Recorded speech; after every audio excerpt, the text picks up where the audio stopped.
This is an 8-iron, and it's a dead shank. Wow. Way right. Oh, takes a hop shank. off the path. You got to be kidding me.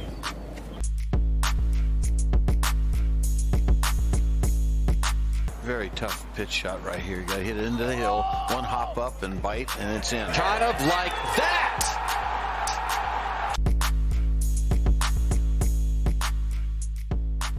Well, I would like to welcome PGA Tour Champions player John Riegger to the Sub 70 podcast. John, looking forward to the conversation today, and thank you for taking the time to join us.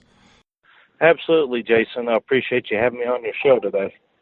Well, I saw some comments from multiple Champions Tour players over the last couple months on accessibility of the Champions Tour, and I saw you posted it as well, and there's kind of a common theme. So I figured we'd get to this out of the gate, and we'll definitely talk about some other stuff. But it's sort of the way I understand is how does really good play get out on the Champions Tour? How does it get more accessible to some of the guys who have maybe even won in the past, or not have it so closed off, for lack of a better word? Like, you finished 6th at Q School, and it's essentially, if I understand this right, 6th really doesn't do a whole lot versus finishing 20th, correct? It's that hard to get exempt status out there. 6th and 78th are the same. No difference. No difference. So then when you're looking at this, and I'm assuming you've thought about this, what idea or how would you have it set up in a perfect situation for a change or a fix to maybe get some of the players who are playing really well, and for lack of a better word, an opportunity a little bit easier to showcase their talents and play on the Champions Tour and have a little bit more variety than what we kind of see every week? And I don't want to put words in your mouth, but I'm assuming that's kind of the angle you're going at with this. Well, actually, 4 years ago, myself, Greg Kraft, Marco Dawson, all approached the tour about this same subject, and we proposed that we do away with tour school and play more spots on Monday. So the tour said, well, get us some names. So we had 115 signatures from players that are in the position that I'm in, players that are fully exempt. Everybody agreed, this is a way better format to go instead of going to tour school and playing for 5 spots. And then, 2 years ago we had more spots on Monday than we do now, but they've cut it down to 4 now. But and the tour's like, well, if that's what everybody wants, we don't have a problem with that. So we had 115 signatures, took it, presented it to the tour, and they came back and said, well, we've already sent applications out for tour school. We can't do it now. That was their excuse. And what the general public doesn't realize is, there's no way for a guy I played the PGA Tour for 15 years, but I wasn't a superstar. I was a journeyman. But I made a good living, and all I ever heard was play better. Well, that's all I've done since I've been on the Champions Tour, but it doesn't matter because everything is going off of what players did 20, 30 years ago. Has nothing to do with present day. How many spots would be ideal for that Monday? And then would there still have to be a pre-qualifier in that, or would that open more spots up? Like, so when Doug Barron this year had to double qualify, which makes the story even crazier, how would you address pre-qualifying, and how many spots in a perfect world, in your eyes, would you want to see open on a Monday? Well, going back to Doug Barron had to give up his tour membership so he could teach at TPC Southwind. That was right. Another thing the tour did to him. He should have never had to pre-qualify in the first place. I mean, the guy just finished 4th or 5th or whatever he finished at the Senior British, his first event, and then he goes and has to pre-qualify and then wins the tournament. So I'm glad that he shoved it up the tour's ass. You know what I'm saying? Yeah, I never understood, especially with. I mean, let's be honest. It's not me out there trying to pre-qualify. Wouldn't basis of what do you play, a couple hundred PGA Tour events? Wouldn't that? I was always curious of why the hell did he have to pre-qualify with his, for lack of a better word, pedigree or history on the PGA Tour? He was out there for 12 years. Absolutely. I mean, the PGA Tour, I don't think the Commissioner Monahan even knows what goes on our tour, to be honest with you. A lot of the things they do are done by the policy board and the PAC members, but there's nobody from our category that's on the PAC or on the policy board. And all they've done is they've taken 9 spots away from this category over the last 4 years now. I mean, we used to play for 5 spots at the school. 6 through 12 earned conditional cards, but they were always first on the alternate list. So, like finishing 6th, like I did this past week, with Shane Birch not turning 50 until May, March, whenever his birthday is, I would have played until he turned 50. Gotcha. The same thing happened my first year. I qualified. My birthday wasn't until June. Esteban Toledo got to play. Well, he won at Houston that year, and he was exempt the rest of the year. So, you know, some of the changes they made, they're never going to make any changes for the betterment of the category that I play out of. And there's a lot of guys that are in my situation that are really good players that aren't getting an opportunity. When you do win out there, so like when you won in 2013, are you exempt then through 13-14, or is that just, I mean, because you're going to be exempt because you won from the money list, odds are. So is it a 1-year exemption post that season? Is that how that works? Back when I won in Seattle, that was in the last week of August. So I ended up finishing top 30 on the money list, only playing in 12 events. But if I wouldn't have finished in the top 30, I was only exempt until the tournament that I won the previous year. Okay. You don't even, you know. Yeah. I mean, they've made so many. The problem is, I mean, I talked to the people with the tour at the first playoff event this year in Richmond. It's not a tour, so that's the first thing. It's an exhibition. It's not a tour, because if it was a tour, they would be like every other tour in the world, and they would go off of what you're doing now, not what you did 20 or 30 years ago. The only tour in the world that doesn't go off the current how you're performing now. Correct. So how many spots on a Monday would be ideal in your situation? Then would there be just a larger field for that tournament that week? Would it be up to 15, 20 players get in on Monday? Like, where would you ideally see that at? Well, I mean, the way it's currently set up now, I mean, we would be lucky if we could get all the 9 spots, 5 from the school and 4 from Monday, to play on Monday. I mean, 9 spots, you know, would be good.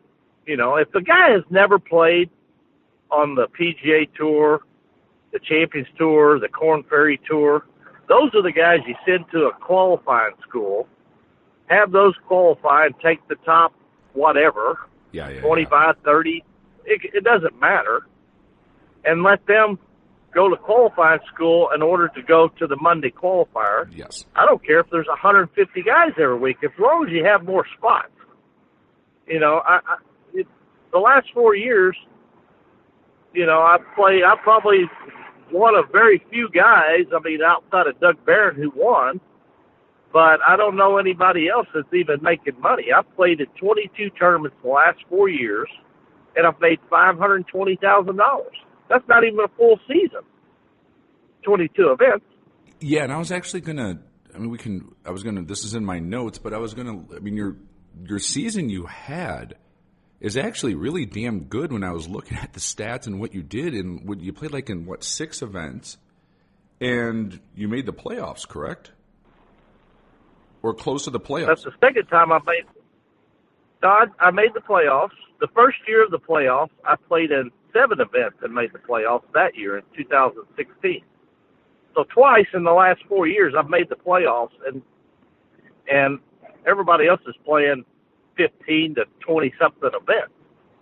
But the playoffs are just a sham. It doesn't do anything for me other than getting in the playoffs and having an opportunity one more week. Like at Richmond this year, I had to finish 4th place in order to move to the second round.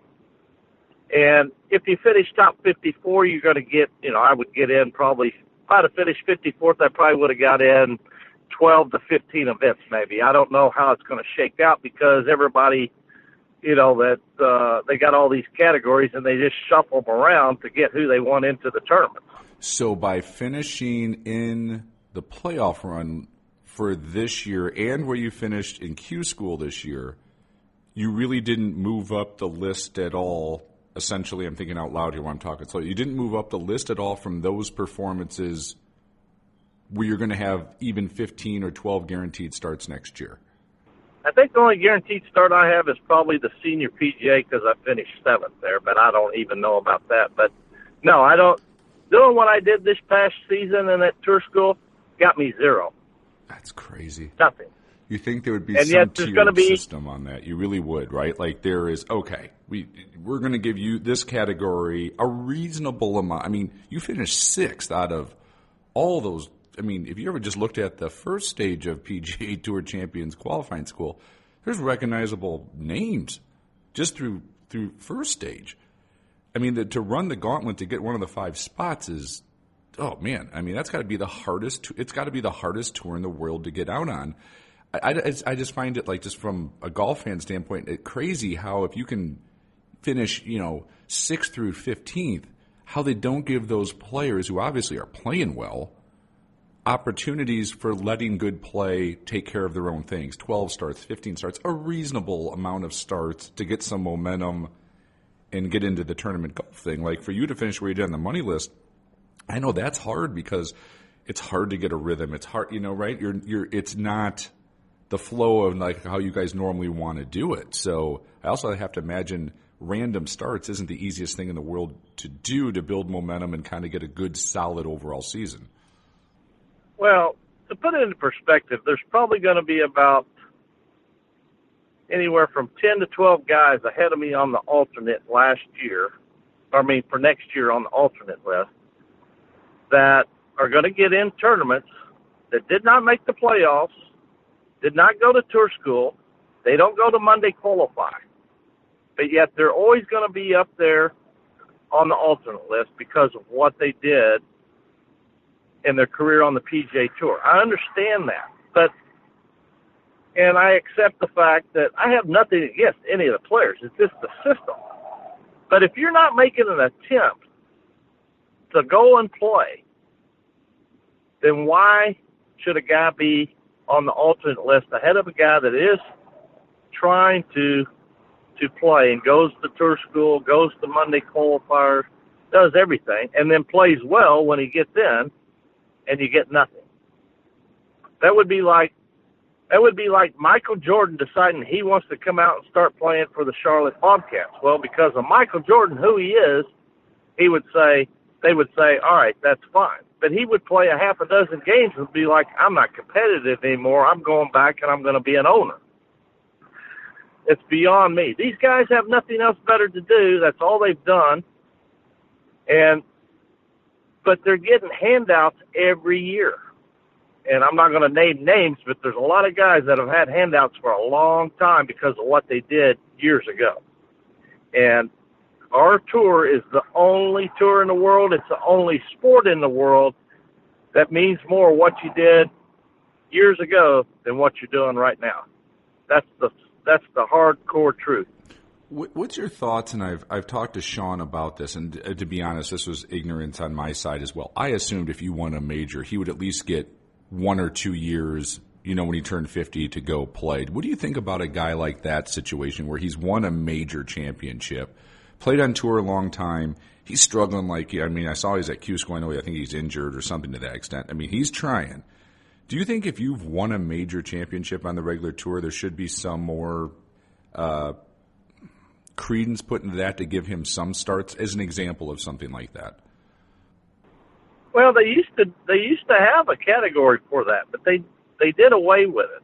The reason everything was changed back in 2016 was because Tim Petrovic was coming out on tour and he had $15 million in career earnings, but he had only had 1 win. And you had several guys that came, that played the tour back in the 80s before the Tiger money came along, and they're like, look, this guy won 1 time, but he's got $15 million in career earnings. It's skewed because he was playing for more money than what I did, when I was winning. And I understand that. But you don't give a guy a lifetime on the Champions Tour because of what you did. You know, giving a guy that won a major a year to come out, I don't have a problem with that. But to give a guy a whole career because of what he did, went in 4 or 5 or 6, 7 tournaments 25, 30 years ago, there comes a point to where you're like, all right, enough is enough. Yeah. Our tour's gotten older because of the system. Right. We don't have any young guys. So how would you, without naming any names, we're not going to do that, but if you've got I'm just going to pick a random number, you got a guy with 1 major and 10 wins, and he was on the PGA Tour forever. How long, well, my first question is, how long is that player exempt for on the Champions Tour? Is it literally until they want to quit playing? Like, they could be 66 years old, not as competitive. Until they die. They could go out there till they could play it to forever. Pretty much so. I mean, you know, like John Daly. John Daly's won 2 majors, I think 3 tournaments on the PGA Tour. John Daly was having to play on sponsors exemptions because he couldn't get in because of the way they have it structured, and John Daly didn't have the career money, and so they have a points list for what you did on the tour. A major counts for so many points. I think it's 2 points. A regular tournament's 1. And so he didn't have enough points to be eligible for that category. And he didn't have the career money. He didn't have Champions Tour, you know, enough wins on the Champions Tour to fall into that category. So John Daly, the tour has put John Daly on his back. That's our draw. Right. John Daly. It seems crazy of him not playing in the Champions. Like, he is like a perfect Champions Tour golfer at this point, right? Name recognition, bombs it still. People want to go see him. Like, that's a great draw for the tour. Well, and like I said, he has to play on a sponsored exemption. But, you know, the simplest cure to it all, and like I said, it's not a tour. It's an exhibition. So it's all about name recognition for the Pro-Ams. And I call bullshit on that because when I first came out, I hit it farther than anybody on the tour. And unless Fred Couples was playing in the tournament, I was usually picked first in the Pro-Am. I'd go to the tee. I was like, how'd you guys get stuck with me? Oh, well, we picked you first. I'm like, well, how come? Because all the other players said that you hit it the farthest. So they don't want to play with somebody that they're going to hit it by. They want to see somebody that can hit Right. it. They want to see somebody hits it like a pro, right? But the tour thinks they got to have the Hall of Famers, you know, guys that had a long, successful career on the PGA Tour. But in all honesty, the only reason that this tour is around was because of Nicklaus and all those guys, and even before Jack came to the Champions Tour. That was their retirement. Right. But they had almost 40 events back then. They didn't even have enough players. That's why they cut the schedule in half, was because they didn't have enough players to fill the field. I mean, guys 50 years old plus can't play 40 weeks a year. Right. But what made this tour click and get recognition were the guys like Tom Morgo, Dana Quigley, Bruce Flesher, you know, guys that weren't superstars but then came out on the Champions Tour and started winning, and winning a lot. And that's the reason that this tour evolved into what it did. David Toms doesn't need the money from the Champions Tour for his retirement. David Toms has made $40-something million. Ernie Els doesn't need the money. So it's not a tour. If it was a tour, they would be taking the guys straight off the money list, and that would be it. And you would have a very, very strong competitive field every week, just like the PGA Tour. And every player wants to play for as much money as they can play for. Well, I promise you, if you had 78 guys out there that could play, the tour could go to sponsors and say, hey, we want to play for more money. But when you're putting out players in a tournament that shoot at the Players' Championship, which is our tournament and a major, and I was first alternate and didn't get in, and I'm not going to name a name, but people will be able to look it up, but a player shot 53 over par in the Players' Championship this year. And to me, that makes the tour look really bad. I commend the player for even signing his card and posting the number because, you know, if I was hurt or something and did that, I sure wouldn't post 53 over par. I mean, that takes a lot of balls. But what I'm saying is it makes the tour look really bad that you got a guy playing in a major shooting 53 over par. So I'll just from the other side of the coin on this, let's say, why do you think the PGA? I mean, it's sort of self-evident. So, like I said, without naming names, let's take a big name who played in the 80s and 90s, whoever imagine that might be. I'm assuming the argument of why they do this is they think, I'm not saying right or wrong, but they think the brand recognition of having player X still out there out-trumps really great competitive golf. That's the only rationale I could see for this, right? And then when you're out there playing, how much difference do you see from the fan base and that stuff of recognizable name A that it still brings to the tournament, even though they're not as competitive as they used to be, but it's still a household name for golf fans? So I can see where the tour is trying to go with that a little bit, but it sounds like from your standpoint it might be a little bit overdone. And how important do you still think those players are who might not be as competitive, but like I said, it's brand recognition? How important is that to that tour in your opinion? I don't think it's important at all. I think it's, everybody loves a story. Scott Perrell's a story on our tour. Scott Perrell never played the PGA Tour. He went through Monday qualifying, got his card out there. Everybody knows who Scott Perrell is now. I agree. He's a name. I mean, he wins. He plays good every week. He's a name. So he's a draw for the Pro-Am because of the story. There's a story there. Nobody gives a rat's ass about what somebody did 20, 30 years ago. And to be honest with you, I played with a lot of guys in the Pro-Ams that tell me that, because I usually have to play in two, so the day before or they played with somebody and then they tell me, oh, well, we played with so-and-so. And I'm like, well, how was that? Did you have fun? And they're like, no, not really. Because, everybody thinks that, they're going to be the super nice guy and everything, and that's not usually what the case is.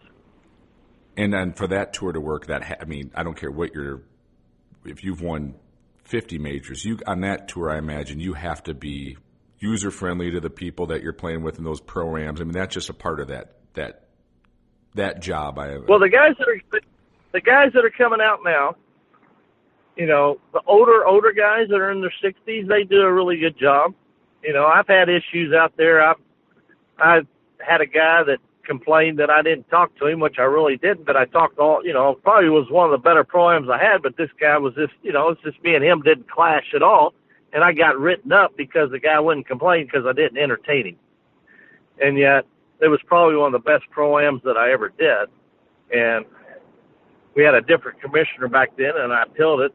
And the guy used to work for Tiger Woods Foundation. And I told him, I said, okay, so Tiger plays in these Pro-Ams. He never talks to these Pro-Am partners. Hardly ever.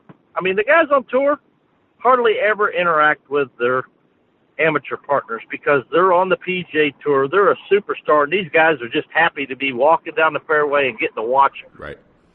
Our tour is a little different. Our tour, they make a lot of money off the Pro-Ams, and that's a big part of our tour.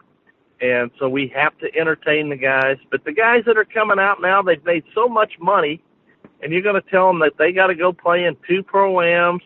It's a grind, especially if we do tee times. It's 6.5 hours with 4 new friends, 2 days in a row. Makes for a long week, and you can only talk to somebody for so much. Right. And not everybody clashes, I mean, you're going to go into a room full of people, and there might be 10 people there, and there might be 8 people that you get along with great, but there's an odd person that you just don't get along with or whatever, and so you don't talk to them as much, but they go and complain, you're going to get written up, which is not fair. I'm with you on this, right? But I'm a golf nut, so I loved it, especially being an Illinois guy, when Tom Wargo came out and kicked the shit out of people and won majors. That was cool, right? I remember when Larry Loretti won when I was a kid, won a U.S. Senior Open as a club pro. I loved these stories, but I always wonder, because I have a golf company and I host I'm so into it. Am I in the minority? But I'm with you. I would love to see guys having the Bruce Fleischer 2.0 career where they came out and kicked the crap out of people. I loved it. I loved it when these guys would just come out hungry and ready, and they were going to essentially have a second act of really great play. I'm with you on this. And I've talked to Neil Lancaster about this. I've talked to McKeel about I want to see really great play in the Champions Tour because I love the guys out there. I mean, these are the guys I grew up idolizing and watching play golf when I was in high school and college, and now they're playing on the Champions Tour. But I would love to see a higher competitive, better product. Not that there's not great players out there, because there is, but I would like to see deep fields and a more competitive environment with some different names up there and have some new stars for that tour. I'm with you. I don't think it would hurt one iota. And you'll still get enough of brand recognition from the guys who will be out there, but it seems like it's weighted too much on that one side at this point to make it the best product it could make. So, I could make the other argument, but I'm with you on this. I would love to see a better, more competitive Champions Tour. Well, I mean, it's like I was first alternate at Newport Beach this year, and I didn't get in. And I've got a good friend that played Major League Baseball, Chuck Finley, that I stay with every year. So I was there until Friday when everybody teed off. So a good friend of his had a corporate tent at the tournament on the 17th hole, par 3. So that's basically where all the spectators are on Sunday. And they asked me to come over and hang out in the corporate tent and, schmooze with his clients and everything. So I did it. So Fred Couples comes through. Fred Couples he's the man as far as drawing a crowd, right, on our tour. There was about 15 people following these groups. So, I mean, if Fred Couples has only got 15 people in Newport Beach following him around, something's wrong. Because that should be, as a golf fan like that, I'd watch Freddie play up close, right? I always said, you can, it's pretty crazy of how much access you can get in the Champions Tour, see some really great golf up close and not have to fight 9 million people to watch a pro kind of go about their business of playing golf, right? Of how do they look at the shots. You can really see it up close from a fan standpoint. It's great if you want to see how professionals play up close, but you might be right there, right? I mean, that might tell you something. One would assume there would be hundreds of people following the Freddie group. I mean, who doesn't want to go out there and see Freddie, right? I mean, golf fans do.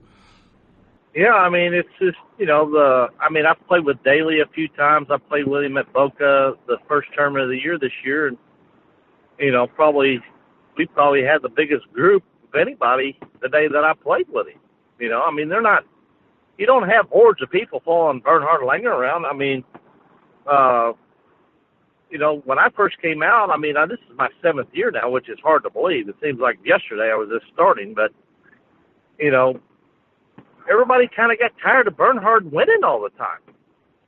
When you really sit down and look at the field list, which I did before, I kept an eye on this tour before I came out. One of my good friends came out here and really played good, made a ton of money. He's in the same boat as me now, even though he's won a major and 5 tournaments on that tour. He's in my situation now because more and more guys come each year and it knocks guys out. But it's not a tour. And I keep saying that, it's not a tour. But you can look at the field list, which I did before I started, and you can put out half of the field.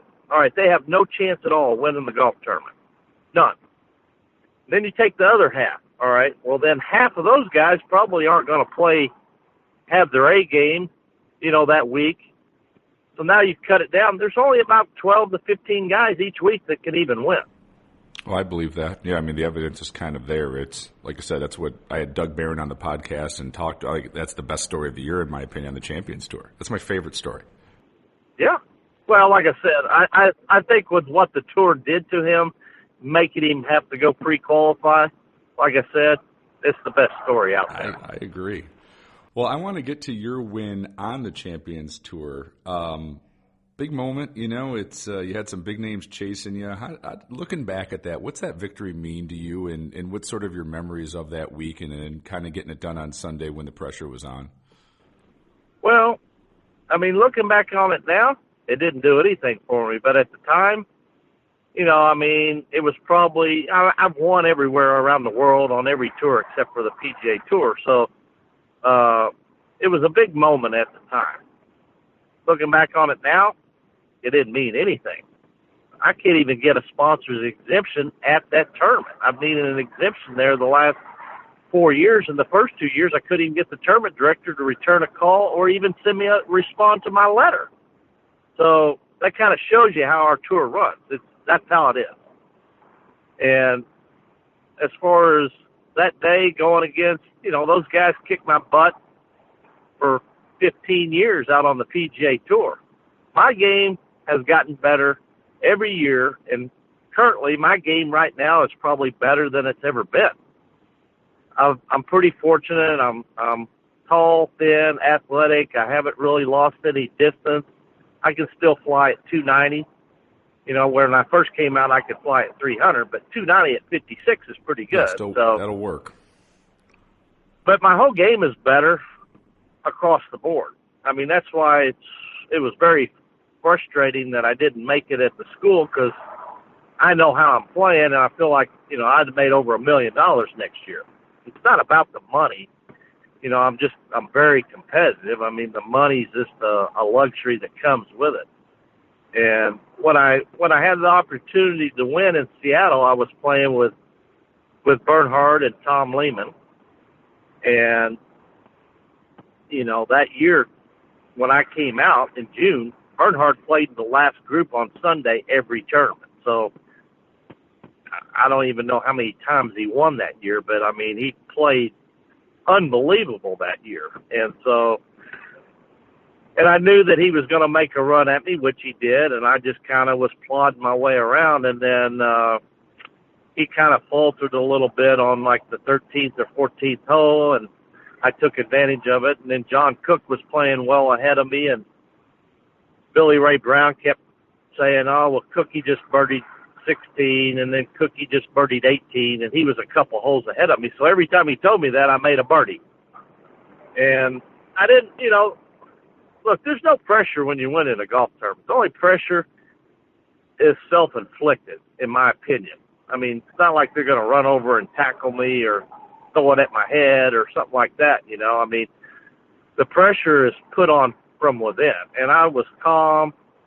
I was playing well. And, that was actually the last tournament before they had the so-called reshuffle back then. So if I didn't play good that week, I wasn't even going to be playing the rest of the year. So I had more at stake for that than, playing well in the tournament so I could continue to play the last 5 events of the season. And I've always been a good closer. I don't choke. It's like tour school last week. I birdied 3 out of the last 4 holes. Birdied the last hole, probably hit the best shot I've ever hit in golf, especially in that situation. I've always rise to the occasion. It's just I don't get in that position enough times, But the moment doesn't get too big. You've won all over the world. Like it's you've done this before. You know how to get it done. Yeah, I mean, I just when I have a chance to win, somebody might beat me, but I'm not beating myself, and I'm not generally hitting bad shots. I mean, it's like at SAF this year, I Monday qualified. I was 71st on the money list. I had to get in that tournament, I thought, in order to get in the playoffs. It took top 72. And I didn't even play that good in the qualifier. I got in the playoff, and I made it. Get in the tournament. Now I got to, you don't know where you're standing for that. And I was playing with Freddie Couples and Miguel Jimenez the last day. And, I mean, I'm grinding, and we finally finished on the last hole, and Freddie goes, wow. He goes, I kept watching the board all day. He goes, I didn't realize that you weren't in the playoffs. So I was like, Fred, I've only played 6 tournaments this year. He goes, how come? I was like, because I can't get in. He goes, really? I mean, there's guys like that don't even know. Right. Like Mark O'Meara came up to me. He goes, how come you're not playing more? I was like, Mark, I can't get in tournaments. They've changed everything. Those guys like that, they have no idea because they're playing until they die if they want. So they have no idea how the tour is structured. And they look at it like, you tell me that you're not eligible to play out here the way you play? And I'm like, no, I'm not. When you played the PGA Tour, you had 200. Looked at the stats, 224 starts. You played over like a 20-year period. What was the biggest difference in top-level professional golf that you sort of saw between your start and then at the finish of it, of how the game kind of changed over that period of time? Well, I mean, there's a lot. I mean, the tour changed when Tiger came along. Tiger changed the game totally. I mean, you see all these young kids now, they're in the gym working on their body, doing everything, and then you throw in the fact that the equipment, you know, I mean, the driver heads are so big, it's like a tennis racket. As long as you can hit it somewhere, it's and the ball doesn't curve. It's taken a lot of talent out of the game in some respect. I mean, but these young kids, I mean, all these young kids, I play with kids that are 16, 17. It's ridiculous how far they hit it. And it's just, you know, there's just more information. I mean, there's girls on the LPGA Tour. There's kids on the Korn Ferry Tour. There's a couple guys on the PGA Tour that have learned to play golf from watching YouTube videos. Yes. It's crazy. I was self-taught. I was a baseball player. I played every sport. Golf was my worst sport. Golf it was an afterthought for me. And I was self-taught. I got on, you know, I went to college. I was an All-American. I was on a really good team. We were ranked second in the nation behind Houston my senior year. And, you know, when I started focusing on golf, I got really good. But I was self-taught. I mean, I would read and I would look at pictures and, you know, always wanted to know, well, why does this work and why doesn't this work? You know, I wanted to know why. So I was always tinkering. And so when I was on the tour, I was always searching. And then I lost my card, and then I got back on it in 98, and then I played for a long time, you know, in the early 2000s. My last year was 2008, but I had injuries. You know, I had shoulder surgery on both shoulders. I had hand surgery. It's like every time I was getting over the hump and was doing really well, I'd get hurt. And I practiced so much. I mean, now I don't even practice. I'm living back where I grew up in Illinois. It's cold, rainy, and last year I was deer hunting 3 days before the qualifier in Boca. And I hadn't even played a round of golf in a month and a half and went down and shot 66 in the qualifier. That's crazy. You think, like, I think I can imagine your full swing being, you know, coming back to you pretty quick. I always thought to be tournament ready with the little shots, the chipping, the putting, essentially the 100 yards and in, that takes work. Or is it so ingrained in your swing at this point that even comes back pretty quick? Well, you know, people will say there's muscle memory. The only muscle memory that there is in your brain. That's the muscle that has the memory. Your biceps and your triceps and your forearm, those muscles don't remember anything. And it's all technique. It's being able to read the lie. And that's basically all. It's like riding a bike.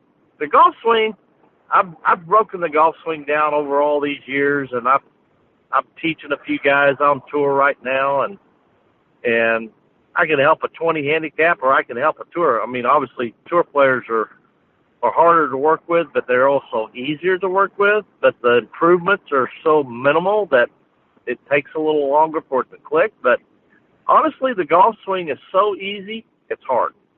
In the grand scheme of what we're all trying to do, in other words, you think they've made it too complex over the years of the motion for a proper swing? Well, you know, I mean, all the new teachers and everything, it's all about the biomechanics and all that stuff. And in my opinion, some of the stuff that they're coming out with is not correct.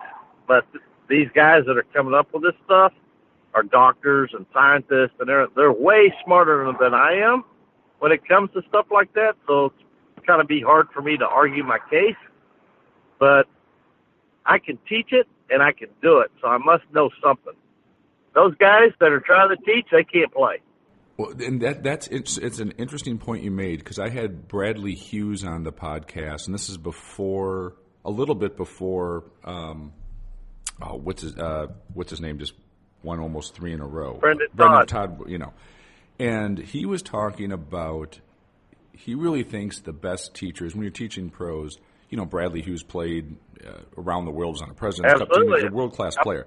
He thinks it has some real validation that it's not just knowing it, that it's actually doing it and understanding where the player comes from and having essentially that credibility, i.e., you know, Butch Harmon won on tour, right? Butch was a former tour player. Like having that volume of work or that sort of credibility, he thinks helps, when I was talking to Bradley about it, makes him even a better teacher. And, obviously he was starting to get some credibility before the Brendan Todd thing happened, but he thinks it really, really helps. It sounds like you're saying the same thing, that of having that volume of work gives you even a better understanding, even if you're a 20 handicap or if you're teaching a tour player. Absolutely. I totally agree. I mean, when I first got on tour, man, I soaked up all the information I could. I talked to Lee Trevino.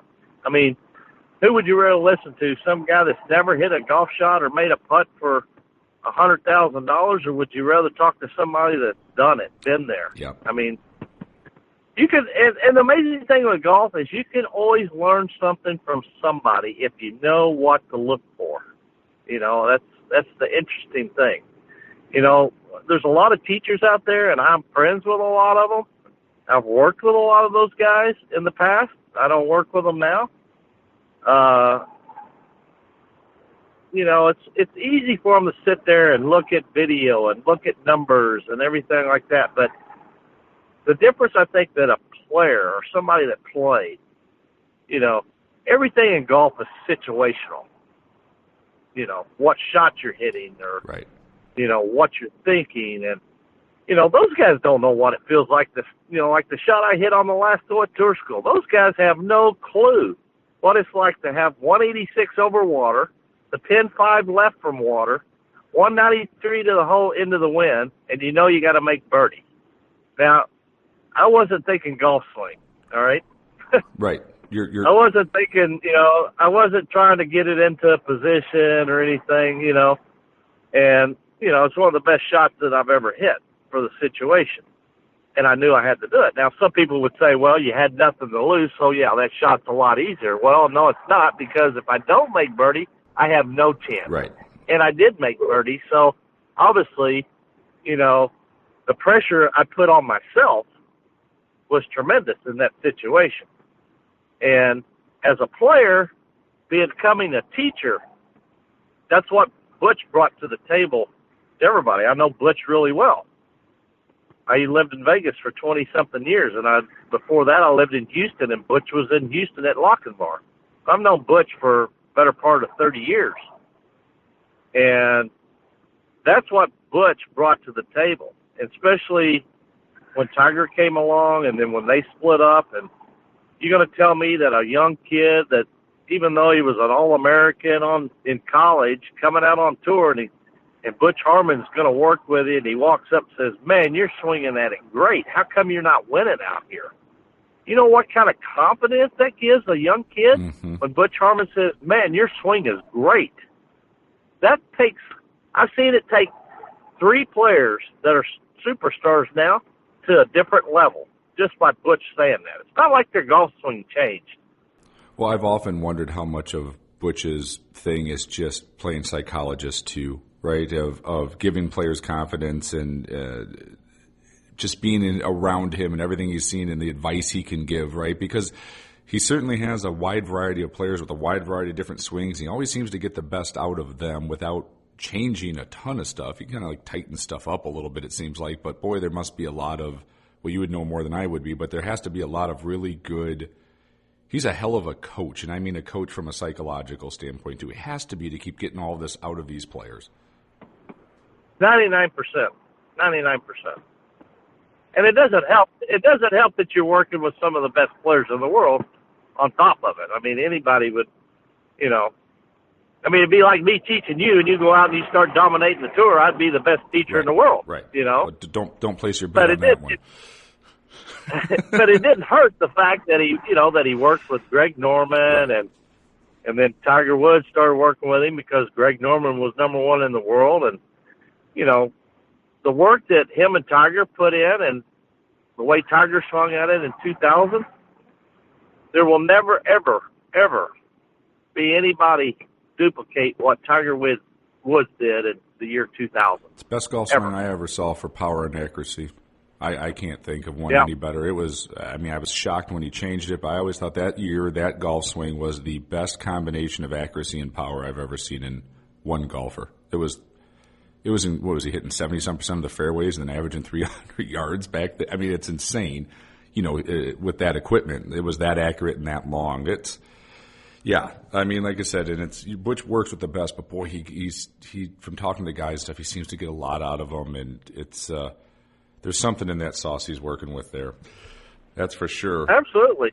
I was going to ask you too. I was looking at your bio, and you said at some point you would love to be an architect. So I'm going to ask you to put your golf architect hat on here a little bit. What, in your opinion, makes for a really good or great golf course, and what things can take a good golf course architecturally and make it bad from all the years you've been playing around the world and on tour? Well, I mean, look, the best golf courses in the world are in Ireland and Scotland. And I think that's one reason that the Europeans over the last, 15, 20 years now have pretty much dominated the Ryder Cup. It's because of the style of golf courses. Every golf course that you go to in the United States, unless you're at your local muni, and even then, depending on what part of the United States you're in, it's too soft, too green, carry it here. They learn to play all kinds of golf over there. Play it on the ground, play it in the air, playing in wind. Golf in the United States it's not about golf. It's about selling houses. And, the golf courses, need to be faster and firmer. I mean, if they want the scores to stop being so ridiculously low on the PGA Tour, get the courses firm and fast with firm greens, just enough rough where you're catching flyers. That's how the tour was when I first came out in the 80s. Everything was firm, fast, catching flyers. Of course, we were playing with wooden drivers and a lot of golf balls, which was even tougher. But that's the only way that you're going to, keep the scores from being ridiculously low. I mean, look, there's no decision-making. The hardest holes on the PGA Tour every year are the drivable par fours, because now you're giving a tour player, he has to make a decision. Is he going for it? Is he laying up? Is he going to do this? There's no decision-making when there's a 520-yard par four. It's a driver, unless you can hit it too far. There's no decision. That's what makes golf hard, is when you have to make decisions. And when look when it rains, how low the scores go. When the courses are soft, the scores are going to be low. There's no decision making. You're firing it right at the pin every time. Well, and hopefully you're not missing as many fairways. Yeah, and as long as those guys are, it's like what they did at Medina last fall. And, for us mere mortals, that golf course is brutal, and they're, taking angles. But the fairways are soft and the pins are soft, so it doesn't matter if it's 7,500 yards. It's still driver 8 iron on Look, the hardest. Yeah, they're going to tear it apart. The hardest golf course on the PGA Tour year in and year out, Hilton Head, and It's one of the shortest. I mean, you can hit it in the fairway and not have a shot. You got to be on the correct side of the fairway. Well, and hopefully there's, it's coming back a little bit with what Core Crenshaw started out, Sandhills in the mid-'90s, which is kind of changing, hopefully, golf architecture. Because as an amateur, I like fast and firm conditions. Because I don't carry it 300 yards. I carry it, 240, and hopefully it'll roll out to 255, 260 on a great day. I like it when we have a little bit of fast and firm conditions, and you have to think your way around a little bit of not just hitting it from X to Y.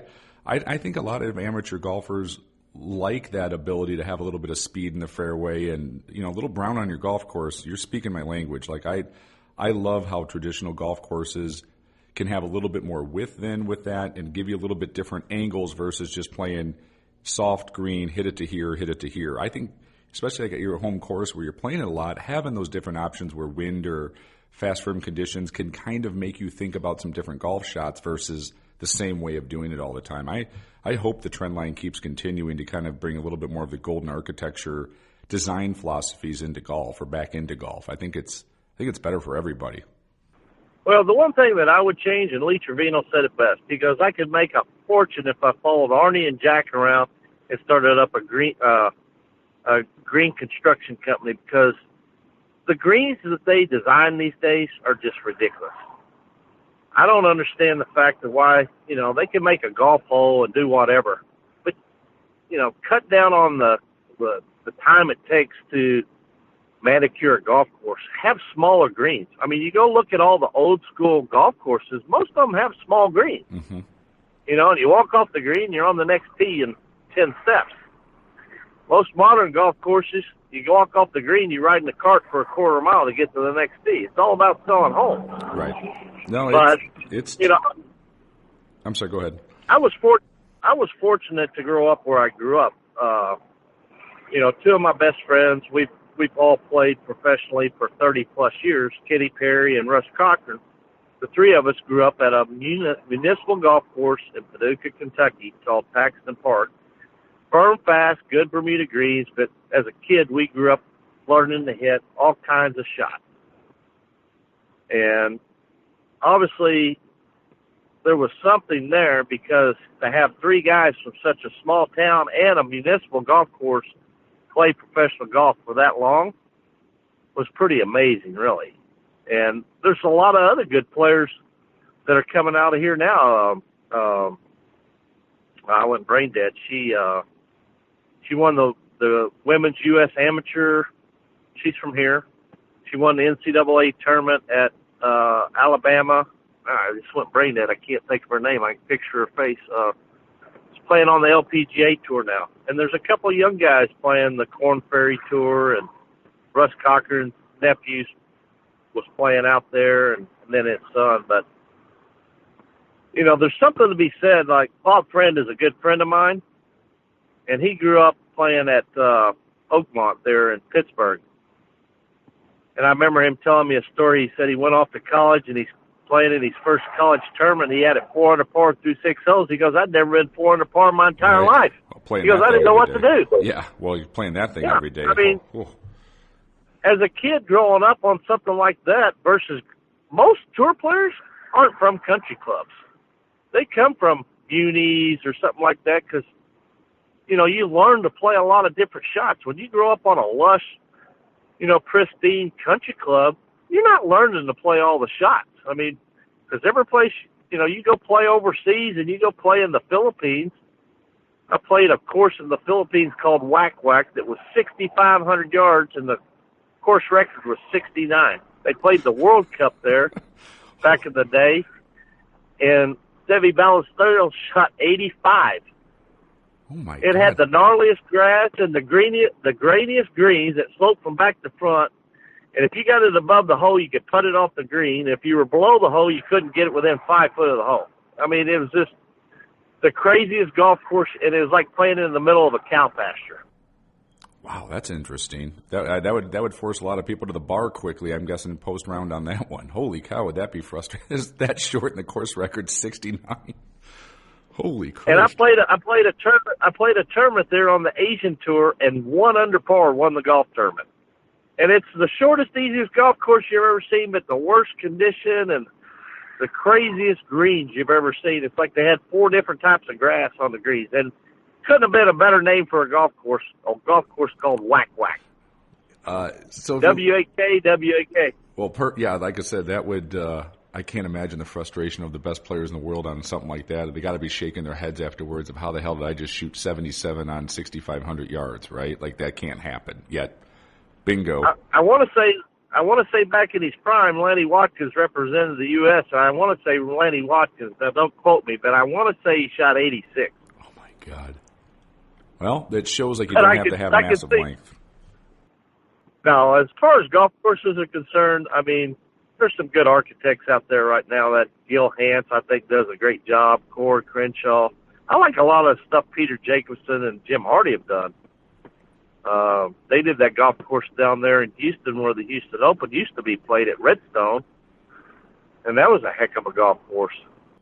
Is there any in the States that you've played that stick out of maybe the best 2 or 3 just from architectural standpoint that you've gotten to play that you're just like, oh my gosh, Jason, it's so good and it's so right and it's just a perfect golf course. I could play this every day and be happy out there. Is there any that stick out?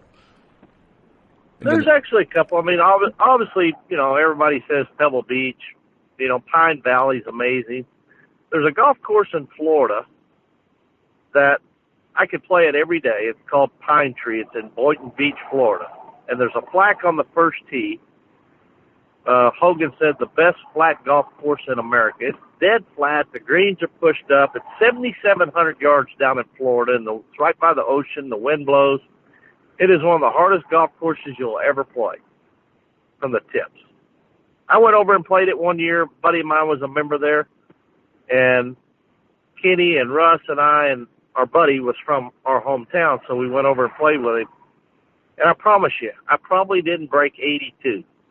It was so hard and it was windy. And the next day I go over to the Honda Classic. We're playing at Heron Bay, and I was playing with Neil Lancaster and Grant Waite, and I shoot 63 the first day at 40-mile-an-hour wind. And that's a tough golf course. From the backs, Yeah. I mean, where you were playing at, right? To go from not breaking 80 to shooting 63 under tournament PGA Tour conditions shows how difficult of a track that must have been from the very backs. I probably played that golf course a dozen times before I ever shot par. And then the next time I played there was in the fall versus in the spring, and I shot 62 on it. But it's one of those golf courses, every day it plays different. Sam Snead used to hang out there all the time. The 16th hole is a long par 5, and the tee box is 157 yards long. And supposedly back in the day, Snead had a standing bet if you were playing with him that he bet you $100 you couldn't hit a 7-iron to get it past the front of the tee box. Old Sam probably made a few bucks on that one. Oh yeah, I'm sure he did. But I mean, it's a golf course probably a lot of people have not heard about. It is one of the best golf courses in the country. Is there still any left on the list that you haven't gotten to play yet that you would just love to be able to get out there and play it and see it that is still in front of you there a little bit? I've never played those courses up in Kohler, Wisconsin, like Whistling Straits, and I haven't been to Abandoned Dunes. I don't really play a lot of golf anymore. I play tournament golf. I'm more the old school. You know, I like San Francisco Golf Club. That's so a great good. golf course. I got to play it. Isn't that just the greatest day? Just the walk around there. Isn't it just superb? Yeah, I mean, man, what is it? The chili dogs they have there? I can't even remember what it is. No, the that's chili dogs or the hamburgers? That's across the street. That's at Olympic. Oh, is that Olympic? Yep. Yeah. But San Francisco, Chicago's got a lot of great golf courses too. I love Butler National, man. That was a beast of a golf course. Butler feels like you could essentially have a U.S. Open out there the next day. Like that thing is set up like tournament condition all the time. Yeah, Chicago's got some great ones with like Butler, Chicago Golf Club, Shore Acres. Up in that North Shore area, there's some. We're really lucky around this area. There's some great, private, new school and some old school type clubs in our area. There's such a rich history in Chicagoland for sure. Yeah, it's a shame that Chicago doesn't have a tournament Isn't every that year. crazy? I won on the. I don't even remember what it's called. It's the Corn Ferry Tour now, but I won there at the Glen Club in 2007. I had status on both tours, and I played in that tournament and won it, so I stayed out there and got my card back for the next year. But I love that North Shore Country Club that we played on the Champions Tour. That was a fun little golf to play. Yeah. And I did an outing right down the street from there one year and went over, and it was, kids with disabilities and stuff, and went out and played 9 holes with them. I don't even remember the name of the golf. I'd never even heard of it. I mean, it was a hell of a golf course. There's so many good courses around Chicago and New York. You get up in that Westchester County area. Yep. If I was just a Joe Schmo and had plenty of money and was retired, I would definitely either live up in Westchester County or in Chicago in the summer to play golf, because you're not going to get any better. Hard to argue me. Hard for me to argue that side of it. Like I said, it's there's such great courses in like Chicago in the summer. If you have the opportunity to play it, there's so many great courses in the North Shore area and around Chicagoland. Yeah, we're lucky that there's definitely world-class stuff up here. Other thing I got to ask you, because it's in the news, got to ask you on the Patrick Reed deal. What's sort of your opinion of that situation, and do you think the media cry of it's over-exaggerated, or how do you sort of see it as a tour player? Well, I have a little inside track on the guy because he used to work with my teacher years and years ago. And so, I kind of know a little bit more, than probably a lot of people do. And, I think that, I think a little bit of it, I kind of know him a little bit personally. I think he's a little bit misunderstood. But as far as what he did the other day, that was, look, everybody knows the rules of golf. It's not like it was his first tournament. I think he knew what he was doing. It happens all the time. Look at Billy Mayfair on our tour at the second playoff event. It was pretty, I played with him and I've seen a couple things that he's done. I'm not calling out Billy. Billy's a good friend of mine. And you see a lot of stuff, and it's just a shame that when you see guys, try to bend the rules, sometimes, in the heat of the moment, a guy hits it in a hazard or whatever, and he says, well, my ball went here. That's always kind of a gray area, but, the same thing happened a couple times at Hilton Head. I remember Sturt Sink hitting it in the waste bunker on 16 at Hilton Head and, asking the official, can I move this? And, he takes his finger and it looks like he makes a trough right behind the ball. And then I think there was something with Kuchar, but I don't really remember that. It was pretty evident that, he knew what he was doing. Well, what's your thoughts? I'm not going to say,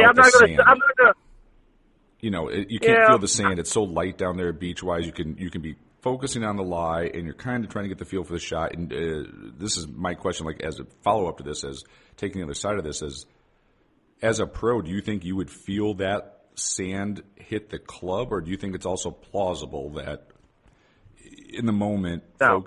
You think you'd feel it? Not so much feel it, you'd see it. You'd see it. Okay. I played with guys on the tour, all right, and you hit it in a green side bunker, and he hits the shot out. Hits a good shot. And he comes out, says, when I took my club away, I nicked the sand a little bit. It's not that you feel it, you see it. Okay. And he calls a penalty on himself. Right. And there's nobody down in the bunker, it's a deep pop bunker or whatever, and there's nobody down there, and the guy comes out and says, hey, I accidentally touched the sand when I took it away. And, I'm not saying he's a cheater. I'm just saying I think he was bending the rules a little bit. If you know the rules of golf, you can use them to your advantage a lot of times. Correct.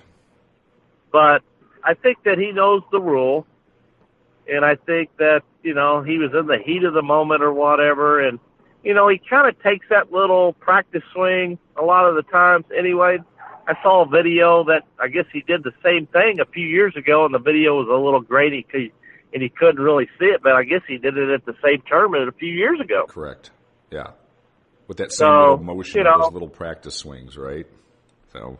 Yeah. So I don't know. I don't like follow the tour and watch golf on TV, so I don't really, know if that's his routine that he does on every shot. If that's something he does on every shot, then yeah, it could be accidental. I think because of Patrick Reed and him opening his mouth and saying what he did during the Ryder Cup and what he said when he won the World Golf event down at Doral that year, yep.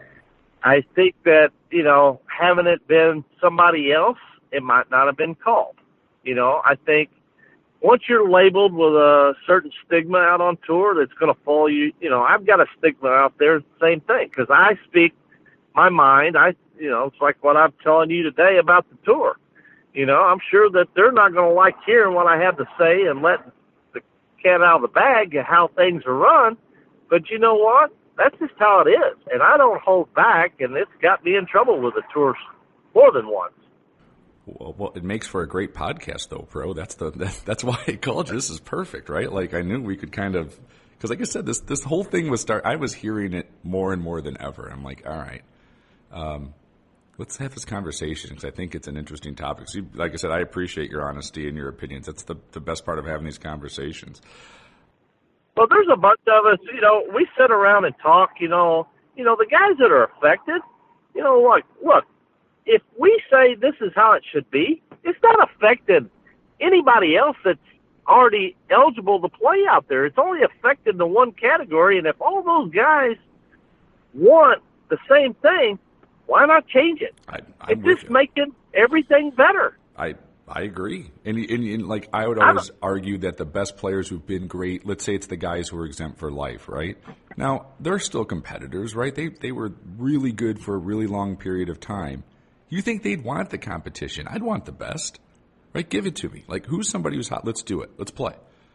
I think it would get their juices flowing, right? Like, they're still competitors. You guys are all competitors to be at that level and to do it for as long as you did it.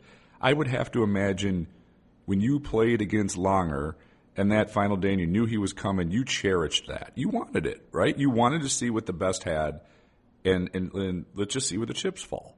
I have to imagine even those guys in that category would want that. I will throw out a name, okay? And I was playing with him, the year after I won, you get to go to Hawaii and play. That's kind of like a treat. I mean, it's an unbelievable resort. It's like you're over in Hawaii for, I think I was over there for like 12 days.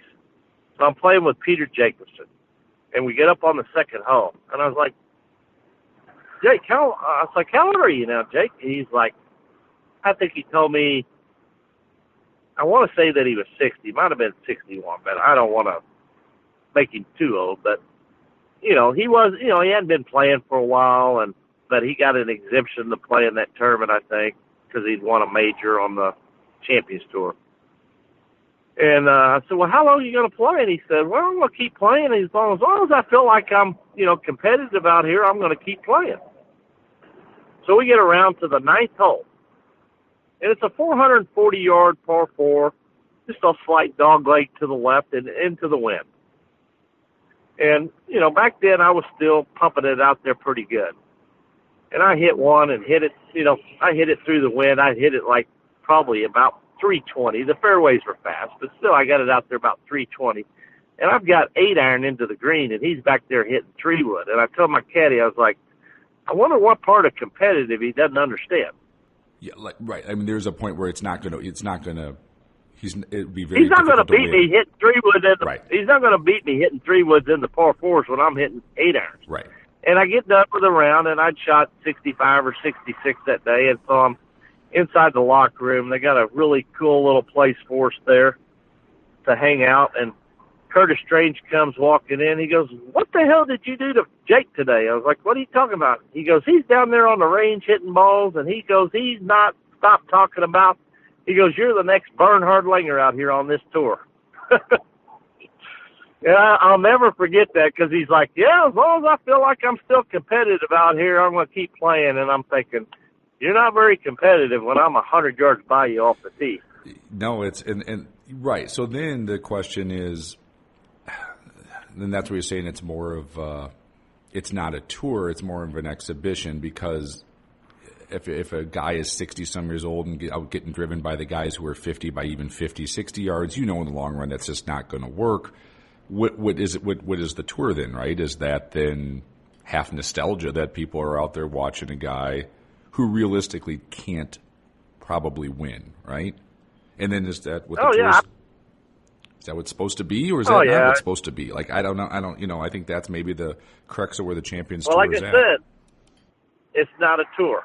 It should be called the PGA Exhibition event or something. It's not a tour.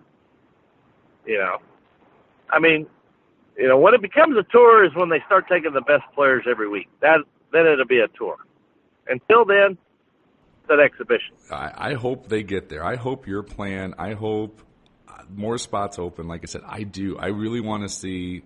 Like I said, I loved the Champions Tour in the '90s when those guys came out, and I, probably said it nauseum through this. But I'm with you. I want to see, I want to see Cuz get hot, get in a tournament, and see him competitively playing some really good golf and letting him get in some more tournaments as an example. Like I want to see some different names out there.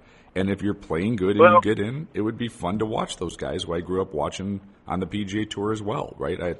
I'm a golf fan, so I watched, a wide variety. It doesn't have to be the same 12 players like you're saying every week for me to be entertained watching it on television or watching it as a fan.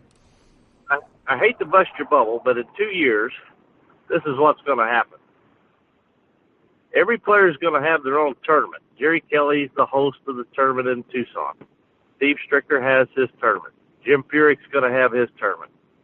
Ernie Els will probably have his name on the tournament in Seattle because he's been representing Boeing for all these years.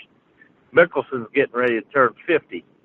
He says he'll come out and play if they get more money for first place. What's going to happen is they're going to have less tournaments, and everybody's going to have their own tournament. And it's going to be like the tournament in Houston where it's an invitational, so they can invite who they want to invite, and the fields are going to go down to about 54 players. That's going to happen probably within the next 2 or 3 years. Well, from a pure golf fan standpoint, I hope it doesn't turn into that because, like I said, I like seeing competition with it. So, well, I've heard rumors, and usually when you hear rumors out on our tour, they usually come to fruition. So, well, let's hope it doesn't come to that, and we can see you guys out there. I got one last one for you, and then I'll let you get out of Dodge. And like I said, I really appreciate it, Pro, taking the time today. But how did hunting season go this year down in Southern Illinois? And are you going to be any other trips out west, or are you going to kind of stay down in the Southern Illinois, Kentucky area? And what are you kind of going after this year? Well, I only hunted a little bit because I knew I had the tour school coming up, so I didn't. I just hunted a little.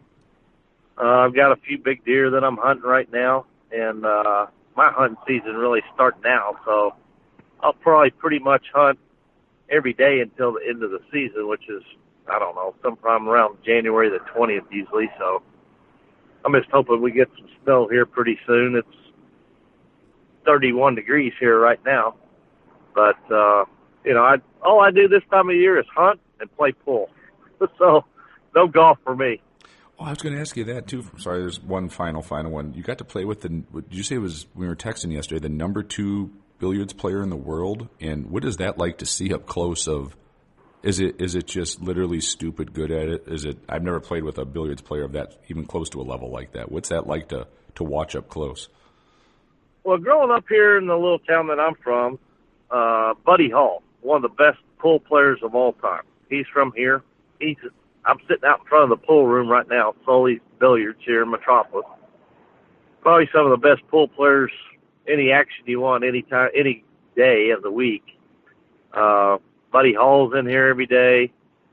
Skylar Woodward, he's ranked 2 in the world. He just was second time this year MVP of the Moscone Cup, which is like the Ryder Cup. He's been MVP the last 2 years. This is where he hangs out when he's not out on the road playing. We have the number 1 junior player in the world that hangs out in here, plus all my buddies that, are pretty good sticks themselves. And, growing up here and Buddy living here, every pool player known to man has come through this town. I'm good friends with Earl Strickland, 9-time U.S. Open champion. I mean, I've played pool with all the best players in the world, pretty much. Not today's players, but players of years ago, 20 years ago. Yep. Nick Varners, Kim Davenport, Johnny Archer.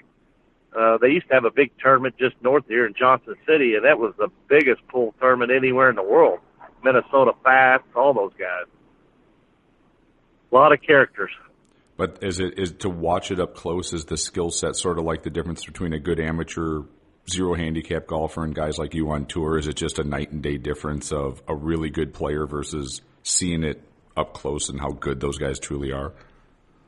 Oh yeah, it's just, every shot they shoot straight in about 1.5 feet. I remember watching Buddy, he'd set up a shot and say, put a piece of chalk wherever you want the cue ball to finish. And he'd shoot the shot, and the cue ball would finish on that spot. It's just amazing. This Skylar Woodward is the best I've ever seen. He shoots shapes like Buddy Hall, can make any shot on the table like Earl Strickland. The kid is only 26 years old. He just won the Space City tournament down in Houston a couple days ago. He won the whole round. He won the 1 pocket, won the 9-ball. He won every event. And in the 9-ball tournament, he won every match 9-1. Whew. So he lost 1 game to each guy that he played, like 15 guys. It's insane. He's phenomenal. It's like watching Tiger Woods at Pebble Beach in 2000, watching this kid play pool every day. Well, enjoy it. Thanks so much for your time and your opinions. And like I said, feel free to reach out anytime you ever want to come on and talk golf. I really enjoyed the conversation. Thanks for taking the time, and best of luck next year when you do get those starts to make the most of it. We'll be watching, and like I said, thank you for everything today. I really appreciate it.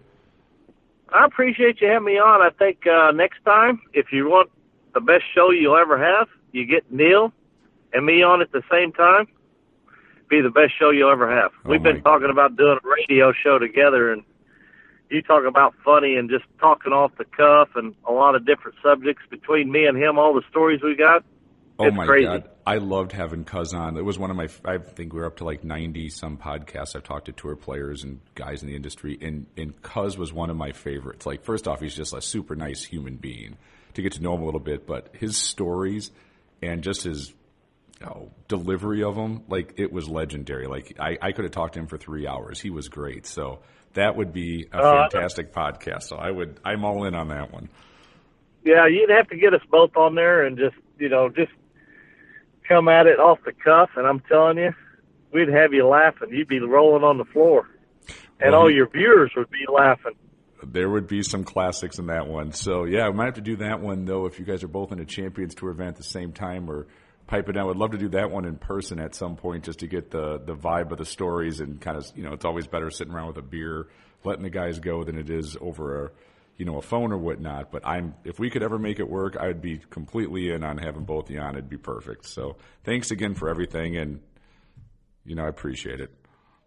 I'm sure we can make it work. Neil and I are always hanging out on the road together, but he doesn't like going out west. I go to all the qualifiers, and he just goes to a handful. So. Well, I'll text you both. I got your numbers, and we'll see if we can set that up sometime next year of a call-in with you and Neil on a phone. That would be great. So I'm all in on it. You got it. And if I ever get up to Chicago, I'll give you a buzz. Maybe we'll get out and play some golf.